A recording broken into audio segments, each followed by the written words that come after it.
Lieptimal, la grande Lieptimal. Les gars, il y a du nouveau dans cette affaire. Il y a du nouveau dans l'affaire Lieptimal. Ça fait quelques jours, beaucoup de personnes m'ont envoyé ce lien-là, le lien d'un article, de plusieurs articles même, concernant Lieptimal. Alors je me disais peut-être c'est des anciens liens. Je ne prêtais pas vraiment attention. Alors il faut aussi le dire que nous sommes dans pas mal de choses actuellement. Par exemple, de la promotion immobilière. Je vous recommande d'aller un peu faire un tour sur TikTok. Parce que c'est là-bas qu'on parle vraiment beaucoup d'immobilier. Terrain, appartements, maisons, business qu'on est en train de mettre sur pied également. Se passe sur TikTok et sur nos différentes plateformes. Twitter, Telegram, WhatsApp. Tous les liens sont en description, n'est-ce pas, de cette vidéo. Pour ceux qui vont découvrir la chaîne, vous êtes sur Light Finance. On parle de bourse, on parle de crypto-monnaie, on parle d'argent globalement. Immobilier, bref, tout ce qui peut rapporter de l'argent, on en parle ici. Alors je disais, beaucoup de personnes m'ont envoyé ce lien là. Moi je savais pas ce que ça voulait dire. Ok, je savais pas, je n'ai même pas ouvert le lien. Beaucoup de personnes m'ont envoyé le lien là. Lieptimal, il y a du nouveau, il y a du nouveau. Mais finalement aujourd'hui, comme j'ai trouvé un peu de temps, j'ai lancé le lien et c'est intéressant ce qui est en train de se passer. C'est peut-être une lueur d'espoir pour tous ceux qui se sont fait flouer dans cette histoire là. Donc je pense qu'on va lire l'article ensemble. Et vous allez me donner également votre avis en commentaire. Est-ce que c'est une lueur d'espoir qui va peut-être nous permettre de retrouver notre argent? Parce que moi-même jusqu'à présent, j'y ai mes plumes dedans. J'ai laissé beaucoup d'argent dans Lieptimal. Vous le savez tous, j'ai fait beaucoup de vidéos sur Lieptimal.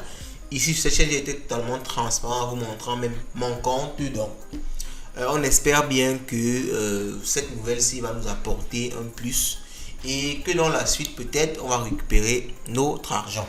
Alors les gars, dites-moi ce que vous pensez en commentaire à la fin de la vidéo. On va d'abord lire l'article très rapidement et on va faire un petit commentaire juste avant de vous laisser commenter vous aussi. Laissez un commentaire, laissez un like, partagez aussi la vidéo, ça fait plaisir. Et ça aide à booster la chaîne parce qu'il y a vraiment pas mal de choses qui arrivent. Je rappelle même que Light Exchange Mobile vous permettant d'acheter des crypto-monnaies avec un moyen de paiement local arrive. Il y a trop de choses les gars, il y a trop de choses. Donc, likez, commentez, partagez. Allons-y, let's go. Oh!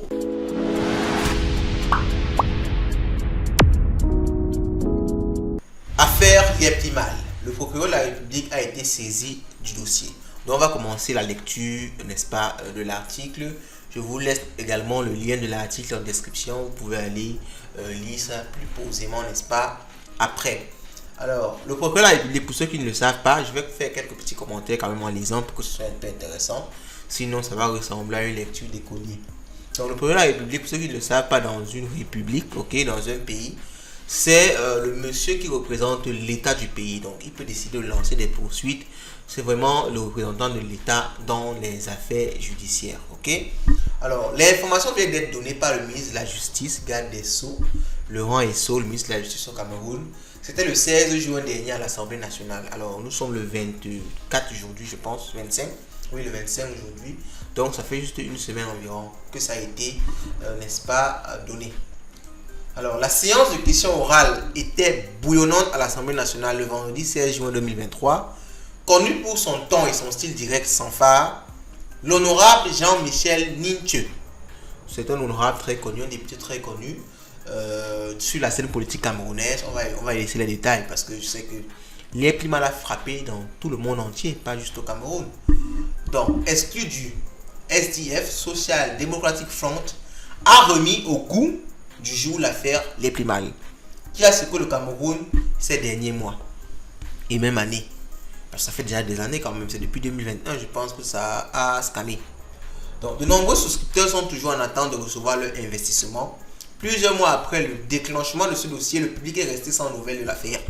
Alors, il faut que je le rappelle, peut-être le CEO nous avait annoncé qu'en 2022, fin 2022 ou fin 2023, le Limocoin devait être à 1$ ou 2$. On avait dit ici fatigué que c'était pas possible. On nous a dit non, vous ne connaissez rien, vous ne savez rien de cette histoire-là. On va un peu essayer de regarder rapidement, vraiment rapidement, le prix actuel du Limocoin. Ça fait tellement longtemps, moi j'ai déjà oublié mon argent. Pour être vraiment vrai avec vous, on va pas se mentir. J'ai déjà oublié mon argent là-bas. Mais on a quand même un devoir parce qu'on a une certaine communauté dont on doit communiquer dessus. Donc le prix du Limocoin actuellement c'est à 0,0010. Donc, ok, bah, je ne commande pas, on continue à lire. Le député Jean-Michel Ninche semble avoir pris ce dossier en main. L'élu de la circonscription de Wouri-Est, dans la région du littoral, a interpellé autant pour moi le ministre de la Justice, garde des Sceaux Laurent Esso, sur l'ouverture d'une information judiciaire sur l'affaire des épargnes de Liepli-Mal par le biais de la société Global Investment Trading de l'homme d'affaires, entre guillemets, Émile Parfait-Sim. Le membre du gouvernement a indiqué à la représentation nationale, après avoir critiqué l'approche du député, que c'est le 10 avril 2023 que le procureur de la République près du tribunal de première instance du Fundi, Yaoundé, a été saisi de ce dossier, conformément aux articles pertinents du Code de procédure pénale. Le membre du gouvernement a par ailleurs invité les parlementaires à laisser la justice faire son travail en toute sérénité, sans état d'âme. Laissons la justice suivre son cours sans précipitation. Le temps judiciaire n'est pas le temps parlementaire. Le temps judiciaire n'est pas le temps de la rumeur, encore moins de l'opinion. Il y a un temps pour tout et il y a un temps judiciaire. Alors, donc le député a interpellé, n'est-ce pas, le garde des Sceaux concernant l'affaire Liepli-Mal, disant qu'il y a des gens qui étaient floués, mais comment jusqu'à aujourd'hui il n'y a rien qui s'est passé. Donc le garde des Sceaux précise que le 10 avril, donc il y a quelques mois, je crois que c'est 1-2 mois, oui, mais avril, le 10 avril, n'est-ce pas, alors j'ai actualisé, j'ai cliqué sur l'autre article. Alors le 10 avril, le procureur de la République a déjà été saisi pour cette affaire-là. Donc c'est le garde des Sceaux qui rappelle ça aux députés. Ça, on ne savait pas, on n'était pas au courant que le procureur de la République avait été saisi parce que suite, n'est-ce pas, à la rocambolesque histoire du fait qu'il avait été arrêté, après il avait fui pour la RCA, après il était en Russie, on ne savait plus ce qui s'était passé.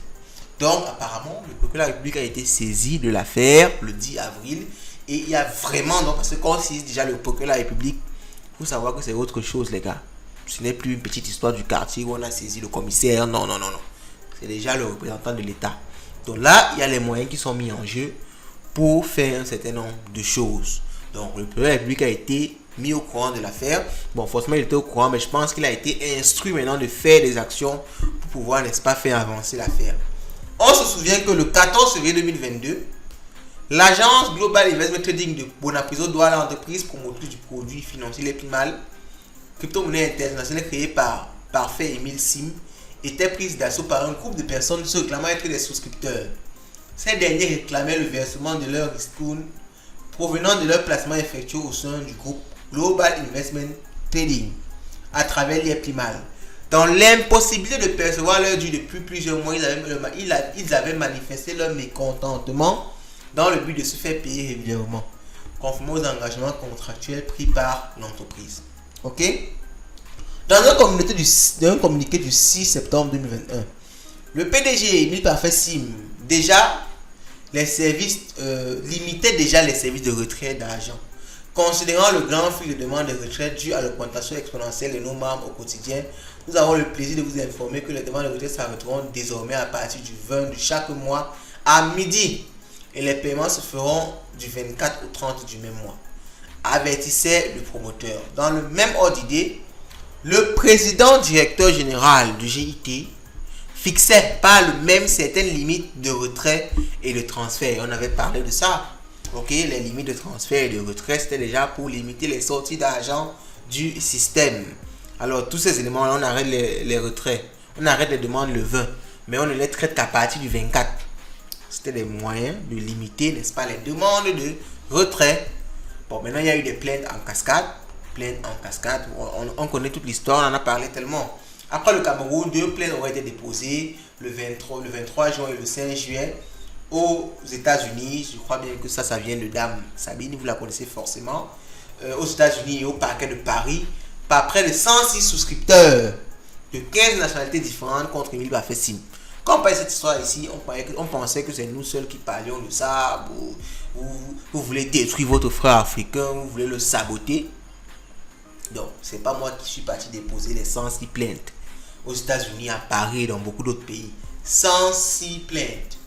Je pense que ça, c'est les informations qu'ils ont juste. D'après nos informations, c'était vraiment beaucoup plus de plaintes. Plusieurs proches de l'homme d'affaires ainsi qu'une centaine de personnes qui ont joué intermédiaire ou bien incité les épargnants à investir sur ce produit sont également soupçonnés. Enregistrement sans cause, incitation frauduleuse, fausse déclaration frauduleuse, fausse déclaration négligente, escroquerie et complot. Le journal cite entre autres de au cas de la BR, de la SNH, des activistes comme Nathalie Yam ou encore l'homme politique Cabral Libye. Le collectif d'opinion estime leur préjudice à près de 5,2 milliards de francs. C'est énorme. Bon, pour les accusations vers d'autres personnes, moi je ne me prononce pas dessus parce que c'était vraiment... Cette affaire était très compliquée. Il était facile de croire au projet, d'en parler et de se retrouver dans les problèmes après.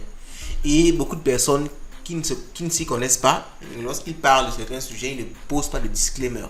Ils ne présentent pas de disclaimer en disant tout simplement que je parle là de mon propre chef, de mon idée personnelle, de ce que je pense du projet, mais je vous conseille pas réellement d'investir au fond.